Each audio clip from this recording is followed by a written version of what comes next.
আমার প্রাণপ্রিয় কলিজার বন্ধুরা, তোমরা সবাই কেমন আছো? আশা করি তোমরা এই গরমে একটুও ভালো নাই। এই গরমে তোমাদের মনকে শীতল করতে আমি আনিতা চলে এসেছি নতুন একটি মজাদার গল্প নিয়ে। আজকের গল্পটি শুনলে তোমাদের পাইপ দিয়ে ঝরনার মতো জল বের হবে। তাই গল্পটি শোনার আগে অবশ্যই হেডফোন ব্যবহার করো। আর হ্যাঁ, আগামীকাল আমি আমার ইমো নাম্বারটি তোমাদেরকে দিব। তোমরা সবাই আমার সাথে ভিডিও কলে কথা বলতে পারবে। আর আমার ইমো নাম্বারটি শুধুমাত্র তারাই পাবে যারা আমার চ্যানেলটিকে সাবস্ক্রাইব করে পাশে থাকবে। বাবা, তুমি আমার সাথে যে আচরণ করছো, যদি মা সবকিছু জেনে যায় তাহলে তোমার সাথে আর এক সেকেন্ডও সংসার করবে না। তখন আমার বাবা আমাকে বলল, তোমার মা কিভাবে জানবে? তোমার মা তো বাসায় নেই।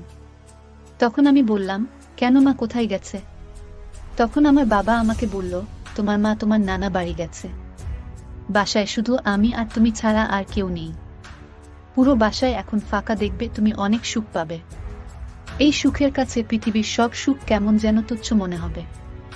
আমি তোমাকে কোনো প্রকার কষ্ট দেব না, তুমি শুধু একবার রাজি হয়ে যাও। এই বলে আমার বাবা আমার আরও কাছে আসতে চাইল। তখনই আমি আমার বাবাকে সরিয়ে দিয়ে বললাম, এমন যদি হয় তাহলে পৃথিবীর কোনো বাবাকে কোনো মেয়ে আর বিশ্বাস করবে না। তুমি আমার বাবা আর আমি তোমার মেয়ে, আমাদের মধ্যে এমন সম্পর্ক কখনো হয় না, হতেও পারে না। বাবা, আমি এখনো অনেক ছোট, এত বড় অন্যায় তুমি আমার উপর করো না প্লিজ। কিন্তু এত কথা বলার পরেও বাবা আমার কোনো কথা শুনল না। তখন সে আমার উপর ঝাঁপিয়ে পড়ল। হ্যালো বন্ধুরা, আমি সুস্মিতা রায়। কেমন আছো তোমরা? আশা করি তোমরা সবাই খুব ভালো আছো। আজকে আবার সম্পূর্ণ নতুন একটি বাস্তব ঘটনা নিয়ে চলে এলাম। আজকের ঘটনাটা দূরের কাউকে নিয়ে না, আমার নিজের বাবাকে নিয়ে।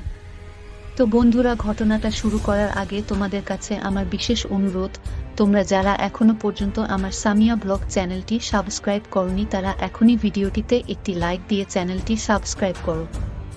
আর কথা না বাড়িয়ে চলো তাহলে ঘটনাটা শুরু করি। আমার সাথে আমার বাবার যে অবৈধ সম্পর্ক হলো সেটা শুরু করার আগে আমার মা বাবা ঘটনাটা একটু বলি। সেটা না হলে তোমরা পুরোপুরি বুঝতে পারবে না। আমার মায়ের নাম অর্চিতা রায়। আমার মার বয়স যখন 17 বছর তখন আমার বাবার সাথে আমার মায়ের একটা প্রেমের সম্পর্ক হয়। আমার বাবা ছিল এলাকার স্বনামধন্য একজন ব্যবসায়ীর ছেলে, আর আমার মা ছিল খুবই গরিব ঘরের সুন্দরী মেয়ে। আমার মা এতটাই সুন্দরী ছিল যে এলাকার সব ছেলেরাই আমার মায়ের জন্য পাগল ছিল।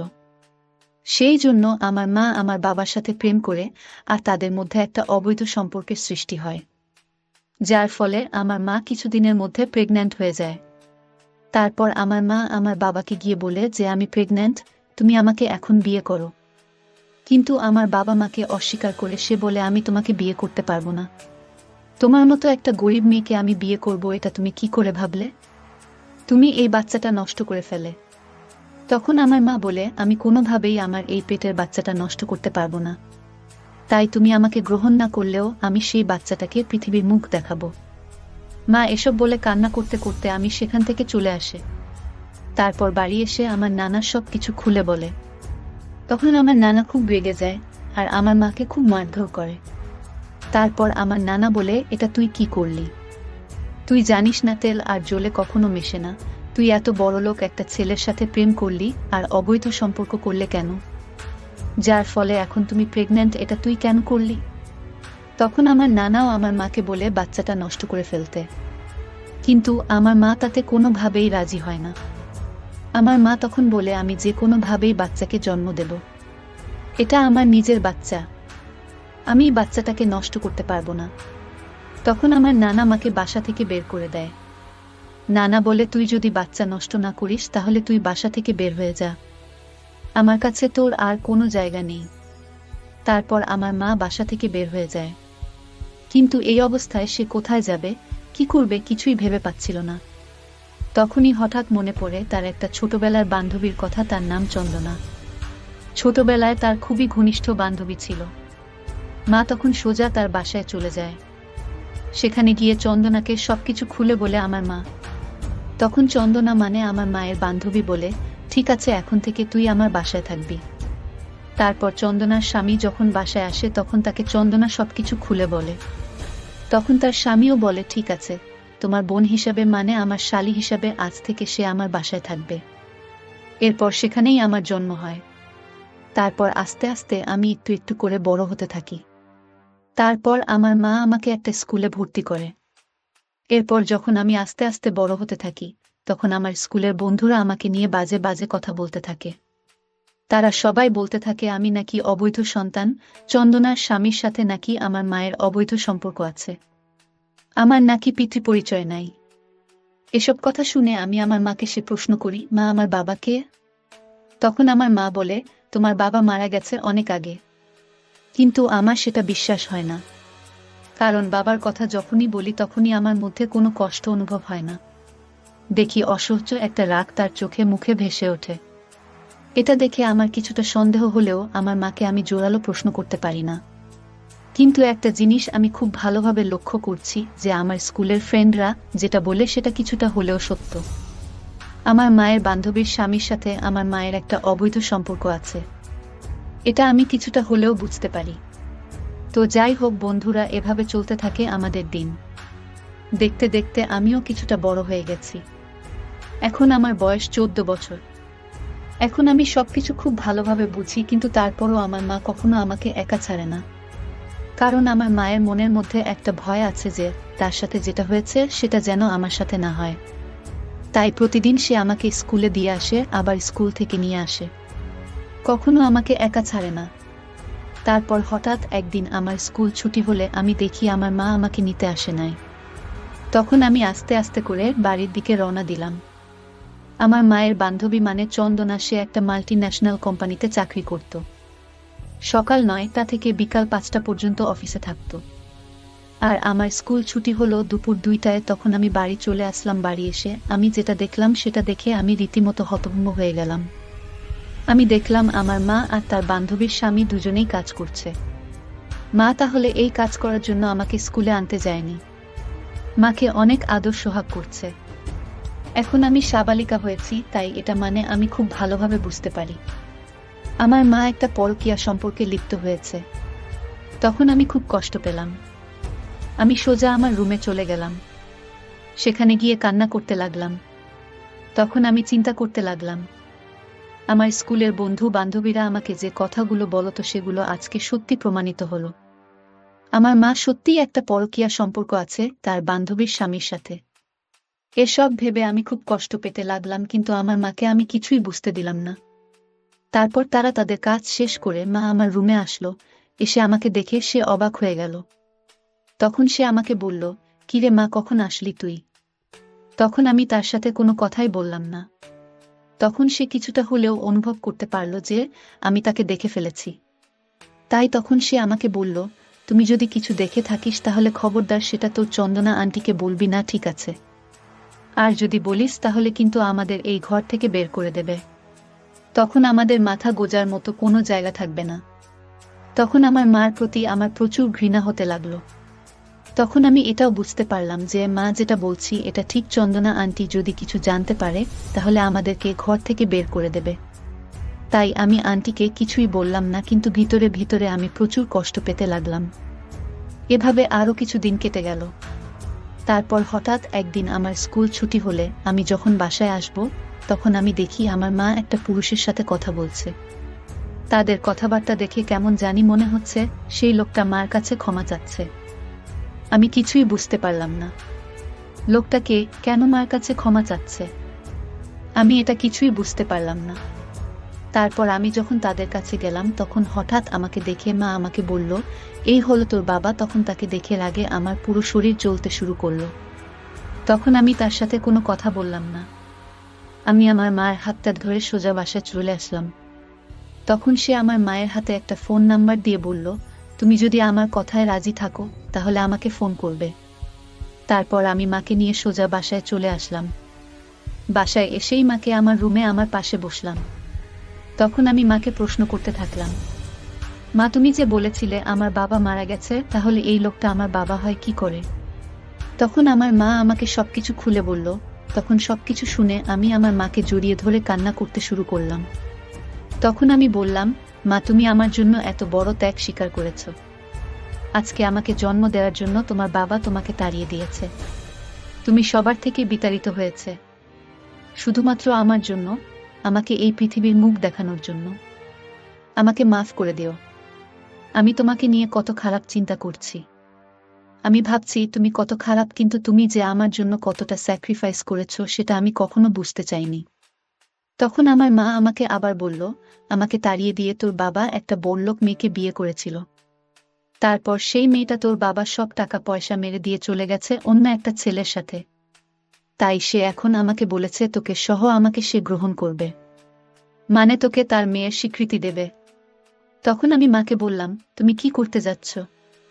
তখন মা আমাকে বলল, দেখ মা, এখানে আমরা কতদিন থাকব? আমাদের তো একটা মাথা গোজার মতো জায়গা প্রয়োজন। তাই আমার কাছে মনে হয় তোমার বাবাকে গ্রহণ করে নেওয়াটা ঠিক হবে। তুমি কি বলো? তখন আমি বললাম, দেখো মা, তুমি যেটা ভালো মনে করে সেটাই করো। তখন আমার মা বলল, তাহলে তোর বাবাকে গ্রহণ করি আর আমরা তার বাসায় গিয়ে উঠি। তখন আমি বললাম, ঠিক আছে।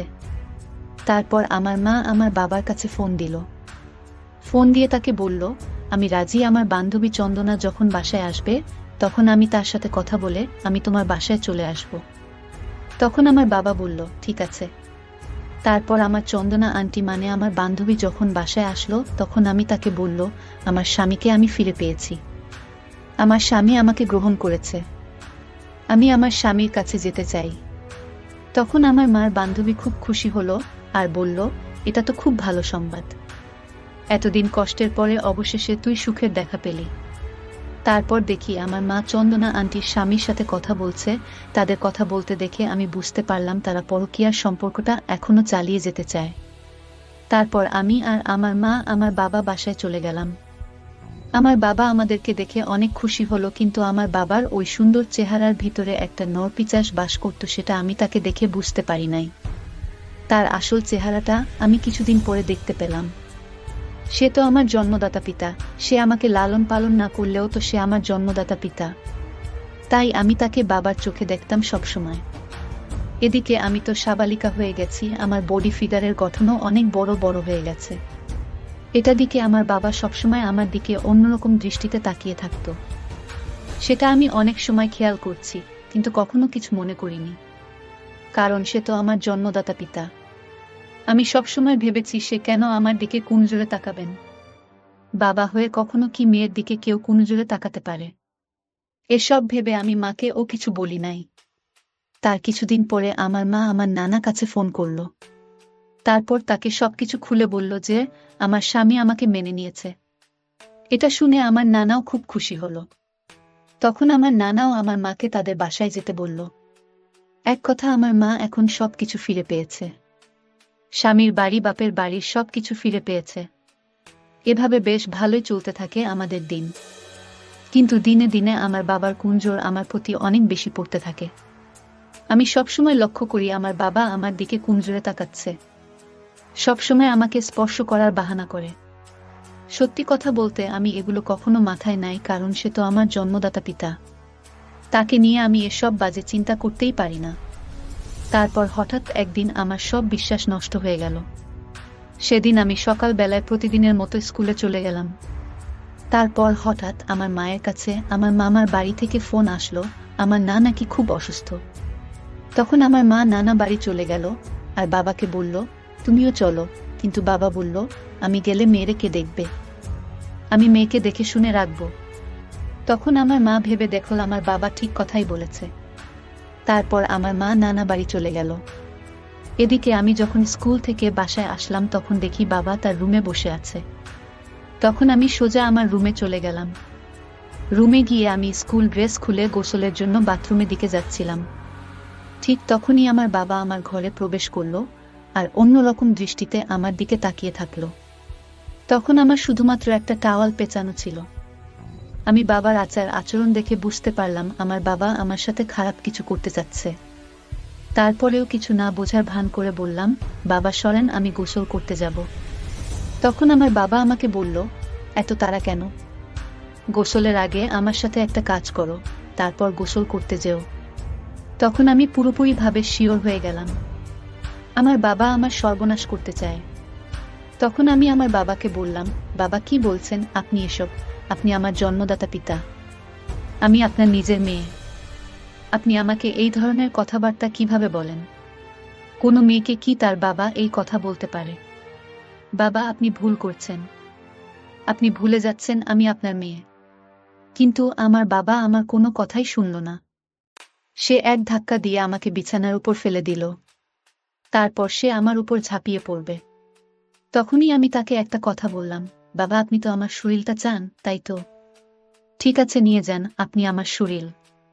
কিন্তু আমার কিছু কথার উত্তর দেন, তারপর আপনি আমার ভোগ করেন। নরপশুর মতো আপনি আমার শরীরটা ছিঁড়ে কুড়ে খেয়ে ফেলেন। আমার কোনো কষ্ট থাকবে না। আপনি শুধু আমার কিছু কথার উত্তর দিয়ে যান। গত 15 বছর ধরে আপনি আমার কোনো খোঁজ খবর নেননি। তারপরেও কিন্তু আপনি যখনই বললেন আপনি আমার বাবা, আমি কিন্তু এক কথায় সেটা মেনে নিলাম। কারণ আপনি আমার জন্মদাতা পিতা। আমি আপনাকে কিভাবে অস্বীকার করে বলেন? আপনি এটা অস্বীকার করতে পারবেন না যে আমি আপনার জন্ম দিয়া মেয়ে। আর আজকেই এই 15 বছর পর মা সবকিছু মেনে নিয়েছে, শুধু আমার জন্য, আমার ভবিষ্যতের জন্য।